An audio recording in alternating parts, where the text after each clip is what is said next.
L'objectif de la Belgique en termes d'émissions de gaz à effet de serre dans le cadre du protocole de Kyoto, c'est de réduire ces émissions entre 1990 et 2012 de 7,5 %. Et par rapport à cet objectif-là, on a fait quelques progrès.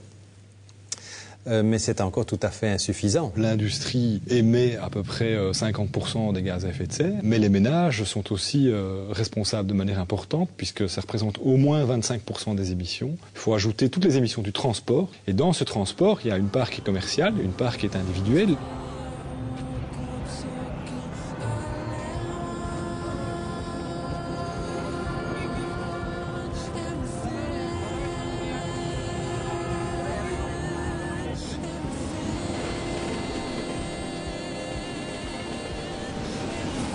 Er zijn twee mogelijkheden. Ofwel gaan we die broeikasgassen vervangen door andere vormen van energie om ons productieniveau te houden.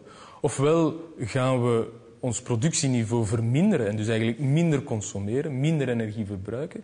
Ofwel een combinatie van beide. Il n'y a pas de responsabilité collective sans responsabilité individuelle.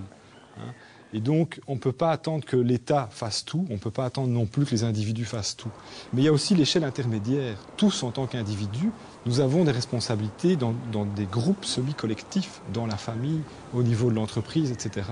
Et donc là, nous avons tous un rôle de responsable à jouer. Les consommateurs sont de plus en plus concernés par la manière dont les entreprises fabriquent, transportent, vendent, recyclent ou ne recyclent pas. C'est également un marché pour nos entreprises, c'est plein d'emplois à créer, mais de nouveau les pouvoirs publics devraient intervenir pour rendre ce marché possible, pour qu'il y ait une masse critique, pour que les gens puissent investir, donc des systèmes peut-être de tiers investisseurs et tout ça. Il faut vraiment une solution maintenant et y réfléchir.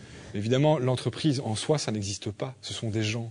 Donc il faut qu'à l'intérieur, il y ait des gens qui puissent entendre des informations peut-être pas toujours positives sur un changement de contexte. Et ça, c'est particulièrement vrai pour les entreprises qui sont bien établies, qui gagnent beaucoup d'argent aujourd'hui dans le contexte actuel et qui sont en fait menacées par un changement.